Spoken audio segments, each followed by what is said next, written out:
जी मालदार रिश्ता तलाश करता है तो मुझे लगता है ये हज करके नहीं आया है, ऐसे ही कोई 2 नंबरी काम करके आया है। इसका हज कबूल नहीं हुआ। हज कबूल होता तो ये भिखारी थोड़ी होता। दूसरों की बेटियों को बेटी बड़ी नेमत है, बंदा दे रहा है, मगर आज के जमाने के लोग ये नहीं देखते। मैं कहता हूं मेरे भाई, मेरे दोस्त, आप सबसे कह रहा हूं, मैं सैयद हूं, मगर आज भी कोई लड़का इस महफिल में खड़े होकर वादा करे तो इस महफिल के सामने उसके हाथ चूमने के लिए तैयार हो जाऊंगा। वो अपने वक्त का मुजाहिद है लड़का, वो अपने वक्त का गाजी है बच्चा, जो ये कहे कि मैं शादी तो करूंगा अब्बा, मगर बगैर जहेज के करूंगा, दीनदार लड़की से करूंगा। बाप कहे क्यों? कब मेरा मुझे भिखारी नहीं बनना है, मांगने वाला होता है भिखारी। मुझे किसी दुनिया वाले से नहीं मांगना। मुझे आला हजरत का ये शेर समझ में आ गया है, कौन देता है देने को मुंह चाहिए, देने वाला है सच्चा हमारा नबी। नारे तकबीर, नारे रिसालत, नारे रिसालत। जिंदाबाद जिंदाबाद जिंदाबाद। उस लड़के के हाथ चूमने के लायक है। अच्छा, जब लोग गाड़ी लेते हैं ना शादी में तो बेचारों से डीजल पेट्रोल नहीं डलता, देखा होगा आपने। मगर जब हुजूर देते हैं तो गाड़ी भी देते हैं, पेट्रोल और डीजल के पैसे भी देते हैं। तो पहले लोग, अच्छा अब इस वजह से ही नेक शरीफ लड़कियां बैठी रह गई घरों में, बिगड़ी हुई लड़कियों के रिश्ते खूब आ रहे हैं, चूंकि बाप मालदार है। शरीफ लड़कियों के रिश्ते नहीं आ रहे हैं, बेपर्दा जाहिल बेगैरत लड़कियों के रिश्ते भरमार से आ रहे हैं। गरीब यही कहता है कोई ताबीज हो जाए, कोई मियां दुआ कर दो मेरे बच्चों की। अब उसे कौन बताए कि तेरे पास पैसा होता तो खूब रिश्ते आते, तेरे घर और कोई मसला नहीं है, सिर्फ पैसे का मसला है। उस गरीब बाप से अगर ये भी कह दो तो उसका और दिल टूट जाएगा। वरना अमीरों के घर भी तो अमीरों की लड़कियां भोंडी हो, बेकार हो, मगर खूब शादी हो रही है, पैसे से सारे ऐप ढक गए। मगर जब वही बिगड़ी हुई आती है तो सबको नाक चने चबा देती है, सबकी हैसियत बता देती है, वो उन सारे ठेकेदारों को घर से निकाल देती है। जिस लड़के के लिए जहेज मांगा था वही लड़का छीन लेता।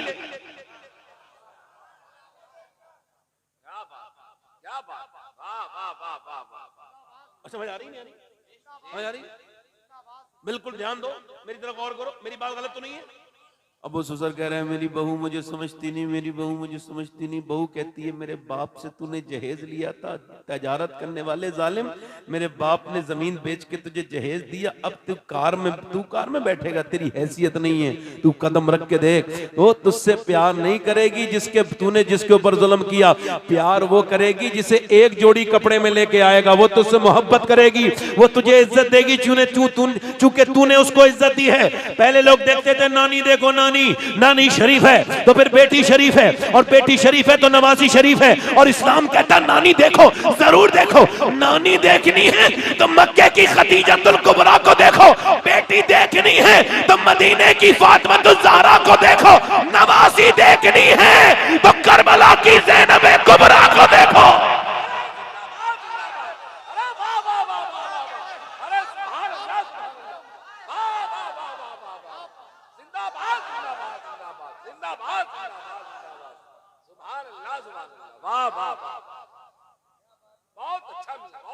अपने घरों को संभालो, अपने बच्चों के लिए नेक औरतें लाओ। एक औरत आए तो अब पूरा घर बिगाड़ दे।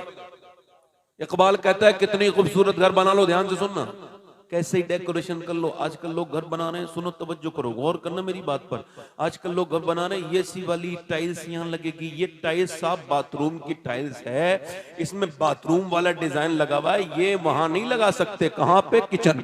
अच्छा, किचन में कब बने हुए हैं, चाय की भापें उठ रही हैं उस पे। ऐसे लोग समझते हैं बेवकूफों की कोई कमी थोड़ी है दुनिया में, ये वहां पे लगेगा, कहाँ? किचन में। और ये सी वाली टाइल्स यहाँ नहीं लगाओ, ये यहाँ लगाओ, ये सोफा यहाँ रख दो, ये घर मेरा, ये घर में ऐसा डिजाइन वैसा डिजाइन। मगर इकबाल कहता है वो घर बर्बाद होकर रहेगा, चाहे कितना ही खूबसूरत आलीशान घर हो, उस घर को कोई बर्बादी से बचा नहीं सकता जिसमें हुजूर की बेटी सैयदा फातिमा की बातें नहीं होती हो।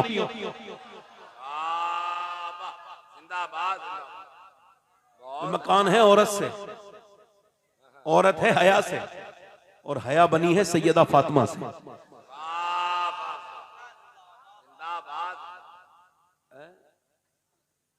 अब हया निकल जाए तो देखो, औरत के अंदर दो खूबियां हैं, एक हया एक वफा, और अगर ये दोनों निकल जाएं तो औरत किसी काम की नहीं रही। एक हया एक वफा, एक हया और एक वफा। अब सुनो, पहले की औरतें, एक औरत आई तो पूरे पूरे इलाके को बदल देती थी, ऐसी मिसालें हैं।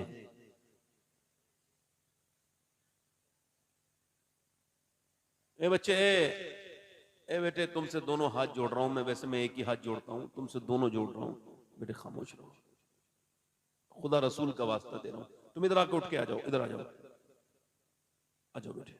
ये बच्चे बड़े अच्छे हैं, बड़े अच्छे, बड़े अलग ही बैठना। अब तुम तो ओए बेटा, हाँ माशाल्लाह माशाल्लाह, आ जाओ, बड़े अच्छे अच्छे। ये सब स्किल है, मुझसे सीख लो। जितने स्टेज वाले लोग हैं मुझसे स्किल सीखें। हाँ, वो जो है कि नहीं। मेरी बात देखें, एक ए बेटे, ए बड़े अच्छे हैं बच्चे हो आप, मुझे बुराई करने में मजबूर ना करो। इंसान के बच्चे बनो, इंसान के बच्चे एक बार में समझ जाते हैं, सब इंसान के ही हो ना। खामोश रहो। अगर ये बच्चा, कोई बच्चा बोलेगा तो ये ठीक नहीं है, आवाज आएगी तो आप लोग डिस्टर्ब होंगे, है ना। सुनो, अरे वो खुदा के वास्ते भाई, कहाँ ये बच्चे, क्या मतलब है इन बच्चों का। इन्हें अलग अलग बिठा दो, एक आदमी जाके जाओ, बच्चों को अलग बिठा लो। ये बच्चियां देखो, बेटियां भी बैठी हैं, लड़कियां कितनी शरीफ होती हैं, एक भी बच्ची नहीं बोल रही है। मगर ये लड़के होते ही खतरनाक है, शुरू से आतंक फैला देते हैं। बैठो, बोलना नहीं बेटे, मेरी तो सुनो, मेरी तरफ, मेरी बातें समझ में आ रही है तुम्हारे। अब सुनो, एक खातून नेक आ जाए तो पूरे घर को जन्नत। आज के जमाने में अगर किसी के पास दौलत नहीं है, अच्छी बीबी है, अच्छी बीबी की पहचान बताऊं? हुजूर से पूछते हैं। चलो, सरकार ने फरमाया, बताओ मेरे सहाबा, खैरुन निसा कौन है, बेहतरीन औरत। तो अर्ज की, हुजूर जो पर्दा करे। फरमाया, वो पर्दा भी करती है मगर मेरी मुराद को नहीं पहुंचे। कहा, हुजूर जो नमाज पढ़े। फरमाया, नमाज भी वो पढ़ती है मगर मेरी आप मुराद को नहीं पहुंचे। अर्ज की, हुजूर फिर वो कौन है, आप ही फरमाए। फरमाया, बेहतरीन औरत वो है, वो खैरुन निसा है कि जब उसका शौहर घर में आए शाम को थक के या कैसे भी, और जब उस पे नजर पड़े तो वो खुश हो जाए, अपने गम भूल जाए। वो अल्लाह के नजदीक खैरुन निसा है, सबसे बेहतरीन औरत है। खुशियां पैसे की मोहताज नहीं होती मेरे भाई। किसे नेक औरत मिल गई, जहान की दौलत मिल गई उसको। जिसे ख्याल रखने वाली औरत मिल गई, उसको जहान की नेमत मिल गई। सबसे बड़ा मालदार आदमी है वो, जिसकी बीबी उसके साथ अच्छे से बात करती है, उसका ख्याल रखती है। और ऐसा जाहिल अगर अपनी बीबी को नहीं समझ पा रहा है तो बड़ा बेहुदा इंसान है वो। एक चौधरी थे गैर मुनक़सिम हिंदुस्तान में, उनका नाम था बाज़ैद। 2 बीबियां थी उनके, 1000 बीघा जमीन थी। कितनी? 1000 बीघा से ज्यादा जमीन। पुराने जमाने की बात है। उन्होंने तीसरी शादी कर ली। तीसरी शादी हुई तो बीबी उनको ठीक मिल गई। कभी कभी बीबी ठीक भी मिल जाती है, इनको तीसरी ठीक मिली। ये बात क्यों कह रहा हूं? इस वजह से कि ये औरत ऐसी थी, इसका बाप भी नमाजी था, इसकी माँ भी नमाजी थी, इसके भाई भी नमाजी थे, पूरा घर नमाज पढ़ता था। थोड़ी देर बोलूं मामा या खत्म कर दूं? इजाजत है आपकी? अगर कहो तो आप आपस में बात ना करो, मैं डिस्टर्ब हो जाता हूं। बस सुनो। तीसरी बीबी उसको मिली। अब वो थी नमाजी खुद। यहाँ 100 नौकर हैं, कोई नमाज नहीं पढ़ता। ना इसका शौहर नमाज पढ़े, हल्का सा इको कम करना भाई, ना उसका शौहर नमाज पढ़े, ना उसके घर वाला कोई नमाज पढ़े, ना कोई। अब बेचारी अकेली घुटने लगा दम उसका। सोचा नमाजी कैसे बनाऊं। ऐसा नहीं कुछ औरतें पढ़ी लिखी आ जाए ना कम पढ़े लिखे लोगों में तो पूरी जिंदगी इसी बात पे लड़ती हैं कि मैं पढ़ी लिखी हूं और तुम पढ़े लिखे नहीं हो। इससे बड़ी जहालत कोई हो नहीं सकती। समझदार वो होती है, नमाजी वो नहीं होता जो अपने आप नमाज पढ़ के घमंड करे। नमाजी वो होता है जो अपने मोहल्ले वालों को भी नमाजी बना दे।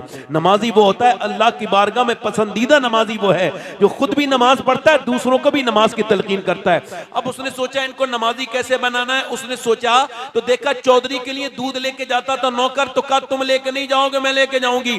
नौकर की औकात कितनी, वो तो हट गया। ये दूध लेकर के गई, अच्छे से खूबसूरत से बना करके इसने दूध में गुड़ डाला, अच्छे से बादाम शदाम डाल के और खूब अच्छे से औटा के लेके गई। चौधरी से बोली लीजिए चौधरी साहब दूध। उसने कहा अरे मेरी दो बीबियां वो कभी दूध लेके नहीं आई, मेरे तो नौकर मुझे दूध लेके आते हैं। कहने लगे मेरा ज्यादा हक बनता है आपकी खिदमत करने का, इसलिए चौधरी साहब आप ऐसा करें कि आप ये दूध पी लें। उसने दूध जो है ना वो ले लिया। अब जरा गौर करें, वो दूध पीने लगा, दूध अच्छा लगा का मैं आपके पांव भी दबाना चाहती हूँ। का क्यों? अपने घर पे अपने अम्मा अब्बा के दबाती थी, अब आपका हक है तो पांव दबाने लगी। अच्छा वो दबाना भी जानती थी, ऐसे नहीं कुछ लोग पांव दबाते हैं तो और दर्द कर देते, तो उसको दबाने का फन मालूम था। उसने पांव दबाने शुरू कर दिए, दबाते दबाते उसने जैसी दबाया उसको नींद आने लगी, रिलैक्स फील हुआ। और जैसे ही वो सोने लगी, जैसे ही वो सोने लगा उसके खर्राटे शुरू हुए। और वो उठी औरत और सराहने जाके बोली चौधरी साहब मैं तो जा रही हूं, आपको भी नींद आ रही है, अगर बुरा ना मानो तो फजर की नमाज के लिए उठा दूं। तरीका देखा नसीहत करने का।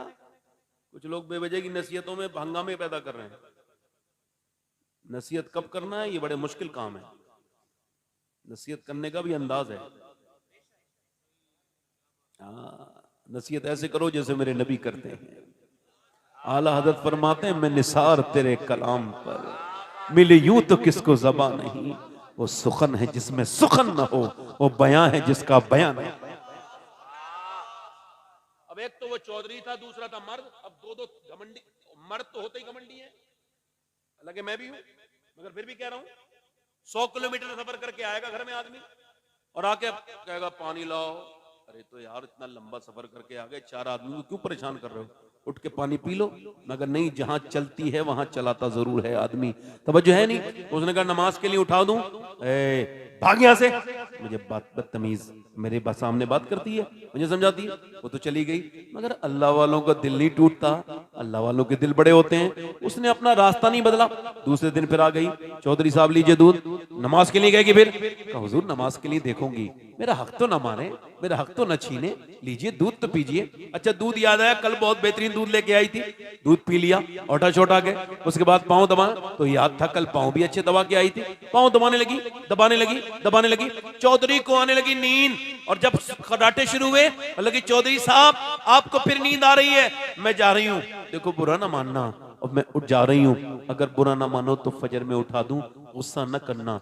ऐसी लात मारी, ऊपर से नीचे गिरी पलंग से, उसका मुंह फट गया बेचारी का। नीचे पत्थर पड़े थे, पत्थर में जाके मुंह लगा, फट गया मुंह। एक लफ्ज नहीं बोला, आंखों से आंसू जरूर आए। बर्तन अपने उठाए, न जाने कितनी नेक माँ की बेटी थी, उसका बाप कैसा शरीफ होगा जिसने ऐसी बेटी को जन्म दिया, ऐसी बेटी को जिसने तरबियत दी।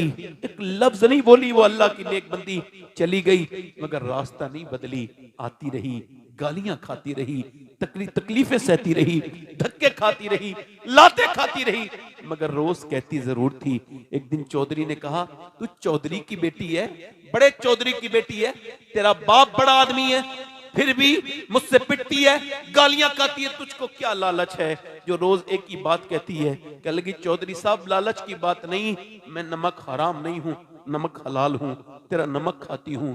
नबी फरमाते हैं जब बेनमाजी मरेगा उसको इतनी प्यास लगेगी जो अपने करीम रब के सामने, अपने रहीम रब के सामने झुकता नहीं, इतनी प्यास लगेगी अगर 7 समंदर का पानी भी पी ले तो उसकी प्यास नहीं बुझेगी। ए मेरे सरताज, बेनमाजी जलील होके मरेगा, बेनमाजी कब्र की खतरनाक कीड़ों को देखेगा, कब्र में अंधेरी देखेगा, बेनमाजी कयामत के दिन फिरौन नमरूद के साथ खड़ा होगा। ए मेरे सरताज, आप मेरे सरताज हैं, अगर आप बेनमाजी रहेंगे तो मेरे बच्चे भी बेनमाजी, इसीलिए तेरी गालियां भी खाती हूँ, तुझसे पिटती भी हूँ, मगर तुझे नमाजी बनाना और कोई मुझे लालच नहीं। चौधरी के दिल में रहम आया, उसने नजर नजर में ही ऐसे भले सुखन कहे, मैंने तो उसके पाँव में सारा कलाम रख दिया। दिल उसका भराया, कहा सुबह को तुम नहीं उठाना, मैं सुबह को तुझको उठाऊंगा। सुबह को चौधरी ने जब उठाया और जब उठा के वुजू किया, चौधरान ने साथ में, और जब वुजू करके नमाज में गई, वो गया तो ये भी सजदे में जाके मोमिना थी ना, फूट के बोली, मालिक मैं दिल नहीं बदल सकती, ए बेपना ताकतों वाले, ए करीम तू दिल बदल दे। इसको झुकाने के लिए मैं, तुझे पता है मैंने कितनी चोटें खाई हैं, कितनी गालियां और तकलीफें सही हैं, तब मेरा आदमी यहां तक आया है। मालिक इसका दिल अगर सख्त है तो तू मुलायम कर दे मेरे रब, इसे तू अपना बना ले। अल्लाह का करम हुआ, तहज्जुद की नमाज भी नहीं छोड़ी फिर उसने, उसके चौधरी का दिल अल्लाह ने बदला। और उसके बाद मियां एक बड़ी सी मस्जिद बनवाई जो आज भी बनी हुई है। और सुनो, 100 नौकर नमाजी, उसकी बीबियां नमाजी, सारा इलाके में नमाज की लहर दौड़ गई। एक औरत ने पूरी रियासत को नमाजी बना दिया, एक औरत आई पूरे इलाके को बदला। और जब इन दोनों के दरमियान अल्लाह ने बच्चा दिया, और जब इन दोनों के दरमियान बच्चा पैदा हुआ तो सुनो, वो कोई आम बच्चा नहीं था, बल्कि बकौले हुजूर मुफ्ती आज़म हिंद वो अपने वक्त का कुतुबुल अक़ताब था। उसका नाम सुल्तान मोहम्मद बाहू था, जिसने कहा था तस्बीह फिरी पर दिल नहीं फिरिया की लेना, तस्बीह पढ़ के हूँ इल्म पढ़ा पर अदब न सिखिया की लेना, इल्म नु पढ़ के हूँ। जब माँ बाप नमाजी होते हैं तो बेटा सुल्तान बाहू बन के पैदा होता है। माँ बाप जब नमाजी होते हैं तो बेटा अहमद रजा बन के पैदा होता है। माँ बाप जब नमाजी होते हैं तो बेटा मुफ्ती आज़म हिंद बन के पैदा होता है। माँ बाप जब नमाजी होते हैं तो बेटा बदियुद्दीन जिंदा शाहमदार बन के पैदा होता है। माँ बाप जब नमाजी होते हैं तो बेटा मोइनुद्दीन अजमेरी बन के पैदा होता है। माँ बाप जब नमाजी होते हैं तो बेटा अब्दुल कादिर जीलानी बनता है। और जब माँ बाप मदीने में नमाज पढ़ते हैं तो बेटा करबला में सजदा करके कहता है, मेरी माँ सजदा करबला में किया है, सर कयामत में उठाऊंगा।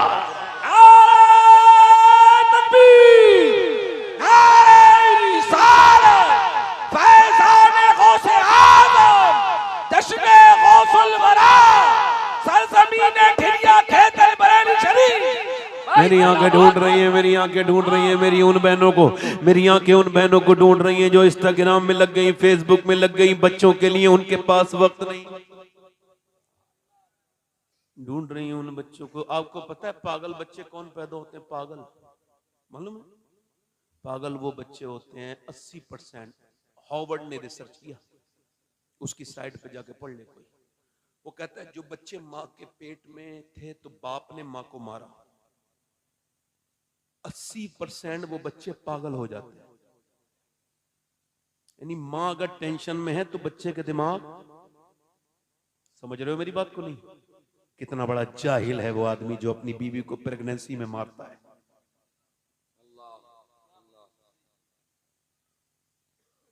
जब कोई औरत आपसे बात करे, आपकी बीवी, सबसे बेहतरीन बात ये है, हुजूर ने फरमाया नहीं समझाओ, नहीं फरमाया वो टेढ़ी पसली से है, हाँ उसे बर्दाश्त करो, बस बाहर निकल जाओ, मारना तोड़ना नहीं। हुजूर ने फरमाया बीवी को मत मारो। कितनी बेहतरीन बात कही हुजूर ने। तो सुनो, हुजूर से बड़ी बात क्या कौन सा? खुदा के बाद कलाम मुस्तफा का सबसे बड़ा है। क्या फरमाया? अपनी बीवी को मत मारो, तुम्हें उससे फिर बात करने की हाजत होती है। इसका मफहूम ये है, हदीस का मफहूम ये है। अब जिसे मार रहे हो, जिस पे जुल्म कर रहे हो, फिर उससे एक दिन तुम प्यार का इजहार भी कर रहे हो, ये कौन सी बात है? अगर साथ रहना है तो झगड़ा कैसा? बीबी है तुम्हारी, कुछ गलतियां उसके अंदर है, तुम भी तो फरिश्ते नहीं हो ना, तो कुछ उसकी बर्दाश्त कर लो, अल्लाह तुम पे फजल करेगा। कुछ बोल रही है गुस्से में तो सुन लो। अब जरूरी थोड़ी है कि तुम उसको मारोगे, रिएक्ट करोगे। सुनो, जिसने अपनी बीबी को मारा उसके बच्चे अक्सर पागल, मतलब डॉक्टर को नहीं पता अपने, आपके सबके घर अल्लाह का फजल है बच्चे होंगे जो बड़े बुजुर्ग बैठे हैं, तो औरतों को जब प्रेगनेंसी होती है तो डॉक्टर कहता है ये खाना, ये नहीं खाना, ये खाना, टेंशन मत लेना, दिमाग को फ्री रखना, ये खाओगी तो बच्चे पे ये असर होगा, ऐसे रहोगी तो बच्चे पे ये असर होगा।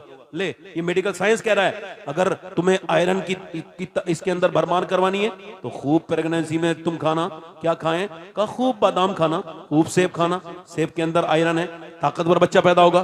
विटामिन सी के लिए नींबू का इस्तेमाल करना प्रेगनेंसी में, विटामिन सी के लिए ज्यादा संतरे खाना, विटामिन डी के लिए धूप में ज्यादा बैठना, और विटामिन डी के लिए ज्यादा अमरूद खाना। अब आप मुझे बताओ, अल्लाह का बनाया हुआ सेब, संतरा, अनार, अमरूद अगर माँ खाए तो बच्चे पे असर हो जाए, तो क्या माँ अल्लाह का कुरान पढ़ेगी तो बच्चे पे असर नहीं होगा?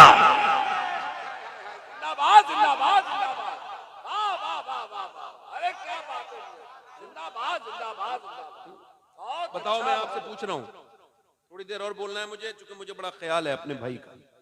दिल लगा के बोलो सुभान अल्लाह। अच्छा, मैं ऐसे कोई बात करता नहीं हूं, दिल लगा के बोले सुभान अल्लाह। हम सब अल्हम्दुलिल्लाह मदीने वाले के गुलाम हैं। सबकी तरफ सबकी परवाह मत किया करो। आप भी अहमदुल फत्ता भाई, सबकी परवाह मत करो।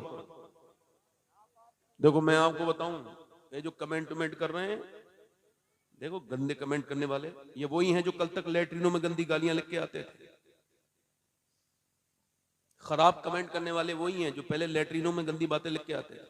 अब इनको मोबाइल मिल गया, वहां अपनी हवा भड़ास निकाल रहे हैं। किसी दुनिया वाले के चक्कर में मत रहो। कभी अपनी आंख से जिंदगी पे नजर न की, वही ज़ाविये जो के आम थे मुझे खा गए। अपने मन में डूब कर पा जा सुरागे जिंदगी, मेरा न बनता है न बन अपना तो बन। वो पुरानी मिसाल है कि वो एक बाप बैठा है घोड़े पर, ऊंट पर, और बेटा उसकी नकेल पकड़े ले जा रहा है। गांव वाले बोले, अरे यार कितना जालिम ये लड़का है, बाप को इसने, बाप कितना जालिम है अपने बेटे से, बताओ ये रस्सी पकड़े हुए और खुद ऊपर बैठा है, इसको अपने बेटे को बिठाना चाहिए। तो कभी बात ठीक है, बदल गई सवारी, वो ऊपर हो गया, नीचे आ गया, अगले गांव में पहुंचा, ले ये कितना बदतमीज है लड़का, बाप इसका नीचे चल रहा है, ये ऊपर बैठा है। अरे भैया चलो। अब वो दोनों बोले न तुम बैठो ना हम बैठे, दोनों पैदल चल रहे हैं। अगले गांव में पहुंचे तो कहा भाई ले, दोनों ही पागल है, एक को तो बैठ जाना चाहिए था। अब दुनिया वालों का भी मामला ऐसा है, दुनिया तो किसी से कुछ होगी नहीं। शेख सादी कहते हैं लोगों को मनाने के चक्कर में है, मगर लोग उनसे मान नहीं सकते, हालांकि रब मान जाएगा, उसे नहीं मना रहे हैं।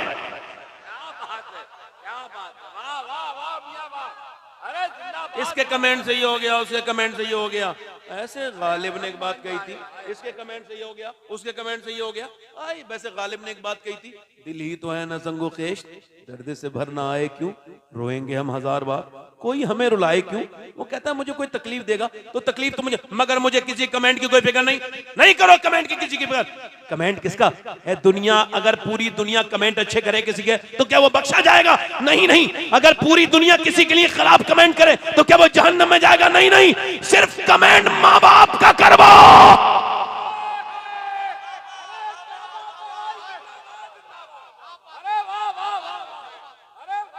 माँ बाप से कमेंट करवा लो अच्छे वाले, दुनिया भी कामयाब होगी, आखिरत भी कामयाब होगी। दिल लग रहा, आप लोगों नहीं लग रहा?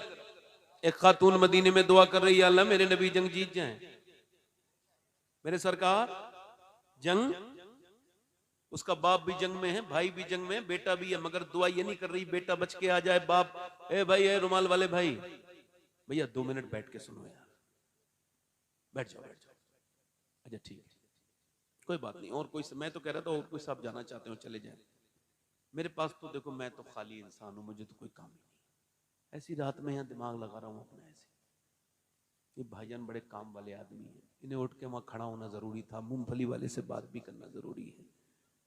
हाँ मुझे लग रहा है डीएम है यहाँ के ये, वरना ऐसे कहाँ उठते भाई? तवज्जो है कि नहीं? जोर से बोलो सुभान अल्लाह। एक औरत दुआ कर रही है, अल्लाह मेरे नबी जंग, जल्दी बोलो, उसका बाप जंग में है, भाई जंग में है, और दुआ क्या कर रही है? मेरे नबी जंग। और नबी तो कभी जंग हारे ही नहीं, 313 थे तब 1000 को खदेड़ दिया। नबी तो कभी, मगर वो सिहाबिया है, उसका ईमान चेक करो, कह रही है अल्लाह मेरे नबी जंग, किसी ने आकर के कहा हुजूर तो जंग जीत गए मगर तेरा बाप शहीद हो गया। बाप की मौत की खबर सुनी, वैसे जिसके बाप जिंदा है ना, वल्लाह कह रहा हूँ, खुदा की कसम, उसको बाप का एहसास हो ही नहीं सकता है, नहीं होगा। मरने के बाद ही रोता है। तो फिर क्या रोना कि मेरे कत्ल के बाद उसने जफा से तौबा, हाय उस जोरे पशेमा का पशेमा होना। बाप को मार दिया, उसके बाद रो रहा है, कभी बात नहीं की।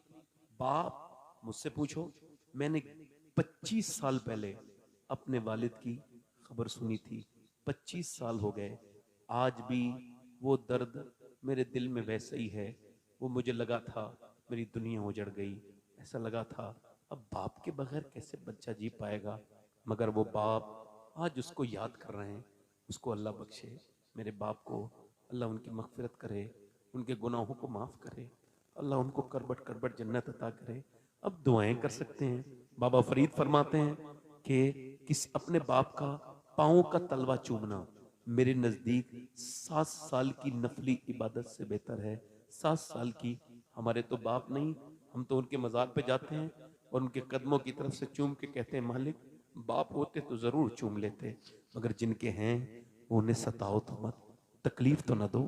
बाप उस दिन नहीं मरता जिस दिन उसकी मौत आती है, बाप उस दिन मरता है जिस दिन बेटा उससे तेज आवाज से बात करता है, जो उससे बदतमीजी करता है, उस दिन बाप अंदर से मर जाता है। कहता है इसके लिए न सर्दी देखी, न गर्मी देखी, न धूप देखी, न छांव देखी, मैं चलता रहा। जवानी इसकी जवानी में मैंने कुर्बान कर दी, मैं बूढ़ा कब हुआ पता नहीं चला। आज ये जवान मुझसे जबान लड़ाता है, दिल फट जाता है बाप का। मैं आपको बात बता, देखो कुछ तो होती है जग बीती और कुछ होती है आप बीती। कि आप बीती बता रहा हूं तुमको, कि माँ चली जाए ना, देखो मैं अभी आया हूं इमरान भाई के घर से, आज मैं इनके घर गया था, इनके माँ बाप दोनों बैठे थे, मेरा दिल खुश हो गया। जिस घर में माँ बाप हो ना, वो घर बिल्कुल छोटा सा हो, टूटा हुआ हो, फिर भी ऐसा महलों से अच्छा लगता है। मगर जिस घर में माँ बाप ना हो, वो घर तो काटने को दौड़ता है। माँ, आपको बताऊं, ये हैं हमारे इमरान बरकाती साहब। अगर कोई ये कहे ये आशिक रसूल नहीं है, तो याद रखो उसके ईमान पे कोई फर्क नहीं पड़ेगा। कोई कहे अहमदुल फत्ता भाई आशिक रसूल नहीं है, उसके ईमान पे कोई फर्क नहीं पड़ेगा।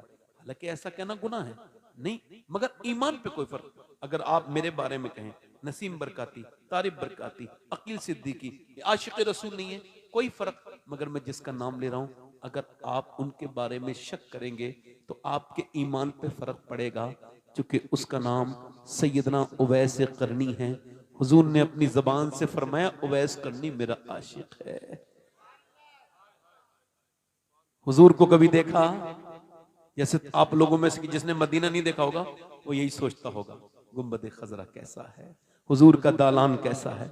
जब कोई आता होगा तो पूछते होगे ना, बता यार मदीने की गलियां। मगर वो ये नहीं पूछते थे मदीने की गलियां, वो कहते थे मदीने वाले मुस्तफा की आंखें कैसी हैं। और माँ को पूरे दिन बकरी चराते हैं, शाम को माँ के पास आके उसकी खिदमत करते हैं। वो पैरालाइसिस में है, वो फालिज में है, उसकी खिदमत करते हैं। दोपहर में आके खाना खिलाते हैं, फिर बकरी चराने चले जाते हैं।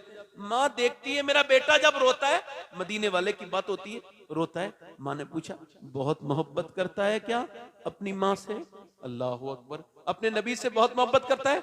माँ बोली तो कुछ ना बोले, रोने लगे, कुछ ना बोले, कुछ बातों का जवाब नहीं होता, इश्क खामोश कर देता है। वासिफ अली वासिफ कहते हैं, फिर कहा नहीं बताना बेटे क्या दीदार करना चाहता है? तो फूट फूट के रोए, हाँ माँ मगर तू बीमार है, तुझे कोई पानी देने वाला भी नहीं, मैं तुझे छोड़ के नहीं जाऊंगा। कब मेरे बेटे जा, चला जा, 3 पहर की इजाजत है तुझे, जा मेरे लाल चला जा। उवैस करनी चले, मदीने पहुंचे, चला हूं एक मुजरिम की तरह मैं जानिबे तैबा। अल्लाह अकबर। मदीने का सफर है और मैं नमदीदा नमदीदा पहुंचे। और पहुंचने के बाद हुजूर के दरवाजे पे दाता लाहौरी लिखते हैं, आवाज आई कश्फुल महजूम में, क्या नबी पाक हैं? अंदर से आवाज आई, कौन? मैं एक चरवाहा हूं, बकरी चराता हूं, एक चरवाहा हूं, मैं बकरी चराता हूं, मेरी बच्चे मेरी मेरी माँ बीमार है, हुजूर को दीदार करने आया हूं। कहा हुजूर तो नहीं है, सुबह आएंगे, सुबह आएंगे। का ठहर जाओ, सुबह मिलके सिहाबी बन के चले जाना। उवैस करनी रोने लगे, क्यों रोते हो मुसाफिर? मेरी माँ बीमार है, मेरी माँ बीमार है, वरना मैं रुक जाता, जरूर रुक जाता, जरूर रुक जाता। मेरी माँ बीमार है, मैं जरूर रुक जाता, जरूर रुक जाता, मगर अब जा रहा हूं। यार मदीना जब ताजु शरिया को देखने नहीं मिला था ना, तो उन्होंने शेर कहा था, दागे फुरकते तैबा कल्ब मुझ में हिल जाता, काश गुम्बदे खजरा देखने को मिल जाता। ये एक शख्स रात रुक जाता तो हुजूर का दीदार सुबह हो जाता, मगर चले गए अपनी माँ की वजह से। मैं अपनी माँ की वजह से जा रहा हूँ, उठकर तो आ गए हैं तेरी बज़्म से, मगर कुछ दिल ही जानता है किस दिल से आए हैं। सुबह को हुजूर आए बेखबर हो गुलामों से, वो आका क्या है? फरमाया मेरे आका करीम ने, मेरे नबी करीम ने, कौन आया था आयशा? मेरे घर पे बड़ा नूर है, मेरे घर में बड़ी रोशनी है, मेरे दरवाजे पे बड़ी खुशबुएं हैं। कौन आया था? अर्ज़ की हुजूर कोई उवैस नाम का आदमी आया था, बकरी चराने वाला। उसके कपड़ों पे पैमद लगे थे और कहने हुजूर आपका दीदार करने, मगर माँ की वजह से वापस चला गया। कह के कहे मेरी माँ अगर तबीयत उसकी खराब ना होती तो रुक जाता, माँ को कोई पानी देने वाला नहीं है। अल्लाह, मेरे नबी ने फरमाया ओ मेरे सहाबा जरा मेरा मिंबर लगाओ। हुजूर की आंखों में आंसू आए, फरमाया मेरा एक आशिक है, जरा जोर से बोलो सुभान अल्लाह। हुजूर अपनी जबान से फरमा रहे हैं मेरा आशिक है, उसने कभी मुझे देखा नहीं, माँ का फरमा बरदार है। ए अली उसकी दुआएं अल्लाह कबूल करता है, जोर से बोलो। ए उमर तुम उससे दुआ कराना, तवज्जो तो करो, उमर दुआ कराएंगे, अली तुम दुआ कराना, उससे दुआ कराना। फरमाया कयामत के दिन जब वो जन्नत में जाएगा, अल्लाह फरमाएगा ठहर जा, ठहर जाओ बैस, ठहर जाएगा। तो उधर जहन्नमी खड़े हैं, मेरे महबूब के जहन्नमी उम्मती, उनको जा तू इशारा कर, तेरे इशारे से जन्नती हो जाएंगे। फरमाते उनके इशारे से, मेरे आका फरमाते उसके इशारे से जन्नती हो जाएंगे।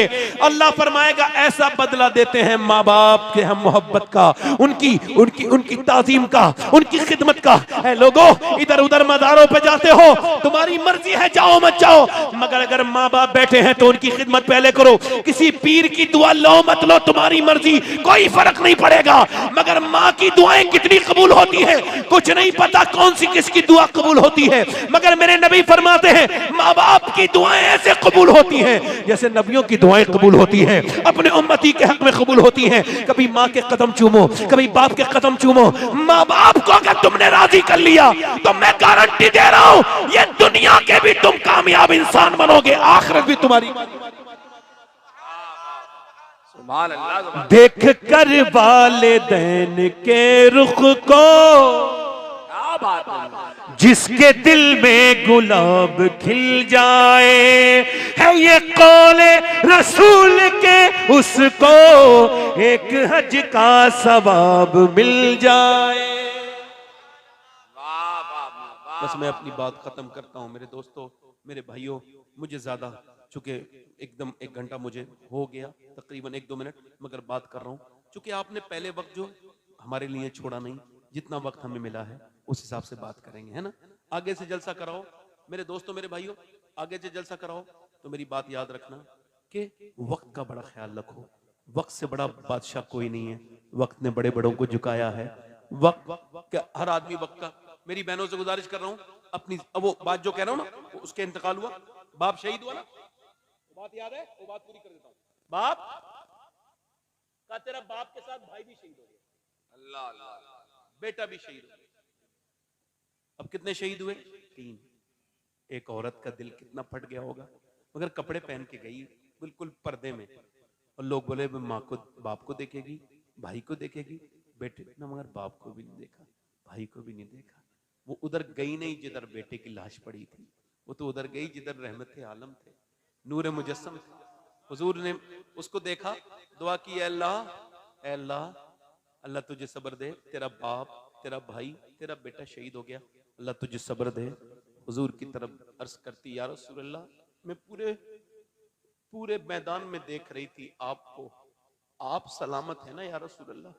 तो मेरा सब कुछ सलामत है, मैं आपको देखने आई थी। मेरे नबी फिर गई ना, बाप का जनाजा इधर देखो पड़ा है, भाई का जनाजा पड़ा है, बेटे का जनाजा पड़ा है, पर्दे में है, पर्दे में है, बेपर्दा नहीं है। किसी ने कहा बाप शहीद हो गया, वही पर्दा है, देखो मेरी बहनें, शादियों में जाने वाली सुने, बाप शहीद हो गया, बेटा शहीद हो गया, तो फिर भी पर्दे में, इधर देख, मेरी तरफ देखो, इधर देखें, फिर भी शहीद पर्दे में, लेकिन बाप को शहादत हुई है, मेरा इस्लाम तो अभी जिंदा है। यानी तीन औरतें जब रोती हैं किसी की मौत पे, बड़ी जरूरी बात है, उनको पता ही नहीं चलता मेरा दुपट्टा कहां पड़ा है, मेरा जिस्म कैसा है, कौन देख रहा है, और ना आने वाले जाहिलों को पता जो आते हैं। अरे घर में घुस रहे हो किसी के, आवाज तो दे लो, कोई औरत बेपर्दा है, कोई रोते रोते अपने बाप के गम में कपड़े उपड़े इधर उसके ठीक नहीं है, आवाज तो दे दो जाहिलो, ऐसी घुसे चले आते हो। सुनो, मेरे नबी फरमाते हैं अगर कोई बगैर तुम्हारी इजाजत के घर में आए तो उसके पत्थर भी मार दो, उसकी आंख भी फूट जाए, फिर भी कोई बात नहीं। लिहाजा सुनो मेरे भाई, ऐसे किसी को तो सुनो, वो औरत कह रही है मेरा बाप शहीद हुआ है। अच्छा ये कब मिसाल हमें मिलती है? ये किताबों में, ये कहीं जमीन पे भी? हाँ जमीन पे मिली, एक मिनट, जमीन पे मिली, इधर देखो, जमीन पे मिली कोई ऐसी किताबों में, मगर हाँ अभी फलस्तीन की लड़कियों ने ये मिसाल कायम की है।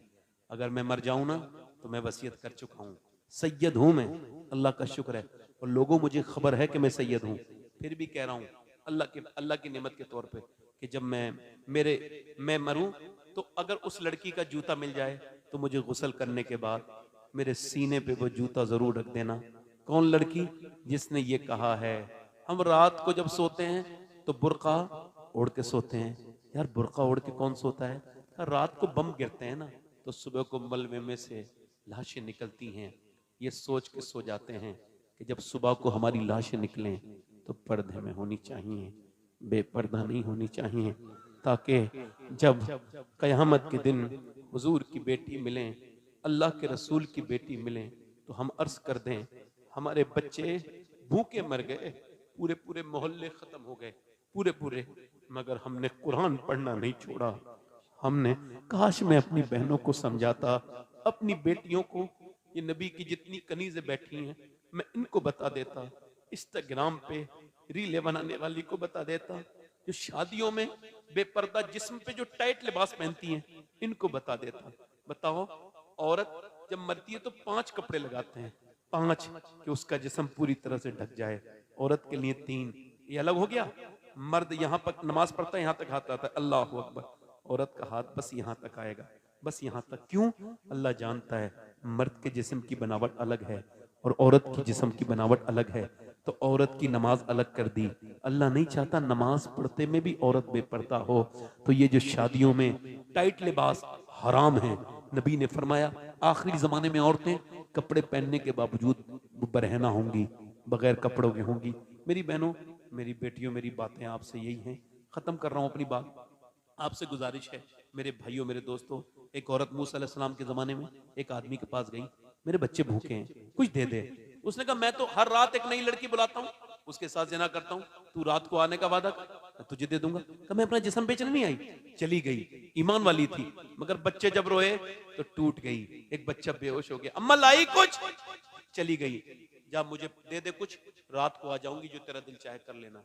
वो रात को चली गई, खाना खाना खिला के बच्चों को कमरे में लेटी है अकेली। वो आया जिना करने वाला, वो तो रोजी जिना के नशे में था ना, आगे बढ़ा, हाथ उसने आगे बढ़ाया, और जब हाथ उसने आगे बढ़ाया वो कांपने लगी। जैसे ही हाथ टच किया, आंखों से गरम गरम आंसू, इसको कहते हैं ईमान। रोने लगी, ए रोती क्यों है? पैसे नहीं मिले। पैसा सब कुछ थोड़ी होता है, ईमान भी कुछ होता है। क्या मतलब? जब मैं रात को सजदा करती हूँ ना तब भी अल्लाह मुझे देखता है, और जब मैं जिना कर रही हूँ तब भी मुझे मेरा अल्लाह देख रहा है। अल्लाह किसी से गाफिल नहीं, वो रात को मोबाइलों में गंदी तस्वीरें देखने वालों को भी देख रहा है, वो रात में मोबाइल पे कुरान पढ़ने वालों को भी देख रहा है। तुम अपनी बताओ, गंदी तस्वीरें देखने वालों, इन्हीं आंखों से कब्र में हुजूर को पहचान पाओगे? इन्हीं आंखों से, इन आंखों से, जिन आंखों से तुमने गंदी तस्वीरें देखी, फिल्म देखी, वीडियो देखी है, कितनी गंदी आंखें हैं हमारी। बर्बादी, मैं कौन कौन सी बात का जिक्र करूं आपसे, बड़े दर्द है मेरे भाई, इतना समझ लो। वो औरत रोई, रो के बोली मौला मेरे करीम मुझे माफ कर दे, मुझे माफ कर देना, तू गवाह है कि तेरी बंदी ने कभी जिना नहीं किया। मालिक अपने करम से, अपने हबीब के अपने करम से मुझे माफ कर देना। वो रोई, रो के वो जब रोई ना, ऐ अल्लाह मुझे माफ कर देना, अगर मैं औरत ना होती और मेरे बच्चे भूखे ना होते, मजबूर ना होती, कभी जिस्म न बेचती। वो रो के वो रोई, उसका दिल धुल गया। जब मैं तुझे अपनी बहन बनाता हूं, तूने मेरे दिल को धो दिया। यानी इतना सख्त आदमी जो रोज जिना करता है, एक औरत के रोने से दिल उसका धुल गया। अल्लाह करीम है, अल्लाह ने दिल बदला, उसकी इज्जत बचाई। ऐसे लोगों की इज्जत बचाता है अल्लाह। वो चली गई, वो जब चली गई और वो रात को रोया, अल्लाह एक दिन आई थी, हाथ तक नहीं लगाया, मैंने कितनी लड़कियों की इज्जतें लूटी है, मौला मुझे माफ कर दे, और रो के सो गया। सुबह को दरवाजे पे दस्तक हुई, कौन? कहा मैं मूसा अलैहिस्सलाम, हजरत मूसा खड़े थे। कहा दरवाजा खोलो। कहा कौन? कहा मेरा नाम मूसा है, अल्लाह ने तुझे सलाम कहा है। कहने लगे मूसा कोई गलत एड्रेस पे आ गए, ये तो सबसे बदकार आदमी का घर है, मुझे खुद भी याद नहीं कितनी इज्जतें लूटी मैंने। का कोई नेकी की है? हाँ। रात की बात बता के बोला, रोने लगा। रात तो रोया था, कितना? का मेरा पूरा चेहरा भीग गया था, उसी करीम के सामने रोया था, कब्र में जिसे लोग मुझे डाल के जिसके बाद छोड़ाएंगे। मूसा ने कहा सुन, अभी अल्लाह ने मुझे भेजा है और कहा है जा मेरे बंदे से कहना, वो जो रात रोया था ना, उसका रोना उसके रब ने कबूल कर लिया है, उसका पसंद कर लिया है। उसके रोने से मूसा मैं बहुत जमाने का गुनहगार हूं, मुझे बहुत रोना। नहीं एक बार में हाँ, वो एक बार अल्लाह मान जाता है, मनाने वाला होना चाहिए। सब आपके, मैंने अपने बाप की कब्र पे मिट्टी डाली है इन हाथों से, मेरे बच्चों के हाथ बड़े हो रहे हैं, अब वो मेरे ऊपर मिट्टी डालेंगे, जैसे मेरे दादा की कब्र पे मेरे बाप ने मिट्टी डाली थी। ये जिंदगी किसी की नहीं है मेरे भाई, उसी की है जो अपने रब को राजी कर ले। मेरे दोस्त, मेरे भाई, किसी से नफरत न कर, तू मरने वाला है, तेरी मौत आ जाएगी, सबसे मोहब्बत कर और रोया कर अपने रब के सामने। मेरी बहनों से भी गुजारिश करता हूँ, वक्त मेरे पास आज वाकई में कम था, इस वजह से मैं अपनी बात को खत्म करने से पहले पूछना चाहता हूँ, कितने लोग ऐसे हैं जो हुजूर के नाम पे अपनी जान दे सकते हैं? दोनों हाथ उठा के बताएं, नीचे हाथ कर लें। देखो सोचे समझे मेरी बात पे गौर करें और एक दूसरे की तरफ ना देखें। पहली बात, मुस्कुराएं नहीं। कितने लोग ऐसे हैं जो जान दे सकता, कुछ भी कर सकता है ना, कुछ भी कर सकता है ना? तो कितने लोग ऐसे जो आज से जान भी दे देंगे और आज से नबी के नाम पे पूरी दाढ़ी भी रखा लेंगे, इस महफिल में खड़े हो जाएं। कौन है वो आशिक रसूल जो इस महफिल में दाढ़ी रखा है कोई आशिक रसूल इस महफिल रसूल में जो अपने नबी के नाम पे पूरी दाढ़ी रखा है कोई? है कोई आशिक रसूल? हो खड़े हो, हाँ रखो, खड़े हो जाओ, खड़े हो जाओ, इधर आ जाओ। कोई दूसरा आशिक रसूल है इस महफिल रसूल में? दूसरा है कोई? मैंने आपसे कहा था हंसना नहीं, मुस्कुराना नहीं।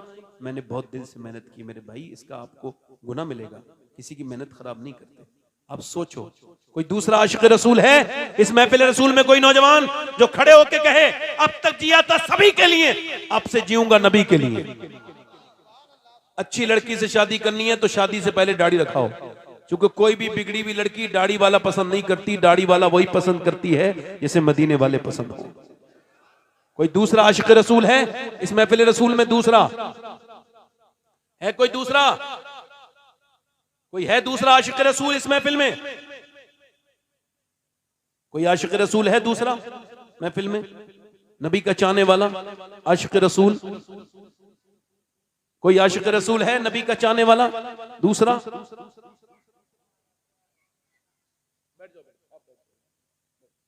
कोई है दूसरा आशिक रसूल?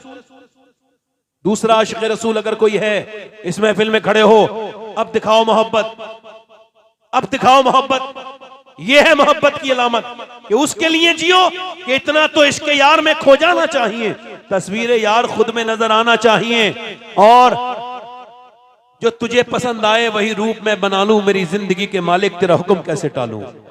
है कोई दूसरा आशिक रसूल इस मजलिस रसूल में, महफिल रसूल में, जो खड़ा हो जाए अपने नबी के नाम पे दाढ़ी रखाने के लिए? देखो एक हमारे भाई खड़े हो गए, पूरी महफिल की लाज रख ली, मगर मैं कह रहा हूं कि दूसरा है इनका साथी बने। जो काफी बुजुर्ग लोग बैठे हैं, चेहरे छुपा रहे हैं, कोई नौजवान भी नहीं है आपकी महफिल में। इस इलाके में यही एक मसला बड़ा है मेरे तजर्बे के हिसाब से। कोई दूसरा आशिक रसूल है कोई दीवाना इस महफिल में जो अपने नबी की सुन्नत में खड़ा हो जाए, पूरी सुन्नत रखा है? मुझसे चेहरा छुपाने वालों, तुम्हारा चेहरा तुम्हारी चुगलियां कर रहा है, चेहरे पे सफेद दाढ़ी आ गई, फिर भी मुड़ा मुड़ा के जवान बनना चाहते हो, बैल के सींग काटो तो बछड़ा नहीं बनता, बैल का बैल ही रहता है। मेरे भाई, दाढ़ी रखाना हुजूर की सुन्नत, हर नबी की सुन्नत, हर वली की सुन्नत। दाढ़ी रखाने से आदमी बूढ़ा नहीं होता और जवानी अल्हम्दुलिल्लाह उसकी बढ़ती है, क्योंकि ये हुजूर की सुन्नत। कोई है दूसरा आशिक रसूल? नौजवान कम है मगर नहीं, वो आपने पढ़ना है बस, मैंने तो बड़े हिसाब से बोला उसी वजह से। हाँ माशाल्लाह, मैंने अपने हिसाब से, जैसे इमाम साहब ने जल्दी नाज शरीफ खत्म करी, वैसे ही मैं तकरीर भी खत्म जल्दी कर रहा हूँ, इसी वजह से वक्त कम है हमारे पास। कोई और है दूसरा आशिक रसूल? कोई दूसरा आशिक रसूल है इस महफिल रसूल में? आओ आओ, नारे तकबीर, नारे रिसालत। दाढ़ी कटाना मुड़ाना एक ही बराबर है, एक मुट्ठी से जिसकी कम हो वो भी खड़ा हो सकता है पूरी सुन्नत के लिए। खड़े रहो, खड़े रहो। हाँ, कोई दूसरा आशिक तीसरा है? तीसरा हुजूर का आशिक इस महफिल में तीसरा है कोई? इधर से उधर से। भाई मेरे लिए दुआ करो, मेरी तकरीर करने मेरा दिल ठीक हो जाए, तो इसी वजह से लोग खड़े नहीं हो रहे, मैं ठीक से तकरीर नहीं कर पाया, यही तो बात है। तकरीर ठीक नहीं कर पाया ना मैं। बोलो भाई, कोई है तीसरा आशिक रसूल इस महफिल में? हो गए कामयाब आप, बहुत अच्छे माशाअल्लाह। चाचा आपके दाढ़ी है माशाअल्लाह, जज्ब में आ गए, मोहब्बत में खड़े हुए हैं। जिनके है वो खड़े हो रहे हैं, वो क्या कर सकते हैं? जिनके नहीं है वो नहीं खड़े हो गए, मुस्कुरा रहे हैं खाली। मगर कब्र में यही सुन्नत जाएगी, हाँ यही सुन्नत जाएगी। संबल पे का बड़ा दर्द हो जाएगा, संबल में ऐसा हो गया, फला जगह ऐसा हो गया, और अपने आप पूरा दीन खराब करे बैठे हैं अपना। नमाज पढ़े ना रोजा रखें, कुछ पता ही नहीं। कोई है आशिक रसूल तीसरा? तीसरा है कोई? चलो ठीक है, दोनों लोग दाढ़ी रखाना, बैठ जाओ जल्दी, बैठ जाओ, आप भी नीचे बैठ जाओ इंशाल्लाह। नमाज की पाबंदी करोगे इंशाल्लाह, वादा करो इंशाल्लाह। दोनों हाथ उठा के बोलो हाँ बिल्कुल। जो पक्का ढीठ बैठा हो, जिसे कब्र में न जाना हो, वो हाथ ना उठाए। बाकी जो हुजूर, जिसको पता है कि कब्र की नूर नमाज है, हुजूर की आंखों की ठंडक है, दोनों हाथ उठाए, इंशाल्लाह नमाजी बनेगा। दोनों हाथ उठा के बोलो नमाज पढ़ोगे इंशाल्लाह। अपनी बहन बेटी को पर्दे के लिए कहोगे इंशाल्लाह, मसले के हालात पे रहोगे कायम। अभी थोड़ी देर के बाद उठ के ना जाना, अभी जो है वो अदनान मियाँ साहब आएंगे बरेली शरीफ से, हैं हाँ बहुत बड़े इंसान है वो, बड़ी मदद करते हैं गरीबों की, है ना, सबके काम आते हैं। आप सारे बुजुर्गों को मानो, कहीं का भी हो कोई भी हो, तुम अपने बुजुर्गों को मानो, तुम झगड़ा मत करो, किसी पीर की वजह से झगड़ा मत करना, क्योंकि पीर अलग अलग है, नबी हमारे एक है। अल्लाह आप सबको सलामत रहे। तौबा करो, अस्तगफिरुल्लाह रब्बी मिन कुल्लि ज़ंबि व अतूबु इलैह, पढ़ लीजिए ला इलाहा इल्लल्लाह मुहम्मद रसूलुल्लाह। मेरी जिंदगी का मकसद तेरे दीन की सरफराजी में असील मुसलमान, मैं असील नमाजी, इस्लाम जिंदाबाद, मसलक आला हज़रत बाइंदाबाद, वसाबिक़ून वसाबिक़ून उलाइकल मुक़र्रबून, सदक़ल्लाहुल अज़ीम। अस्सलामु अलैकुम व रहमतुल्लाहि व बरकातहू। बैठे रहिए, खड़े मत होइए, अभी कोई भी जाए ना, अभी अहमदुल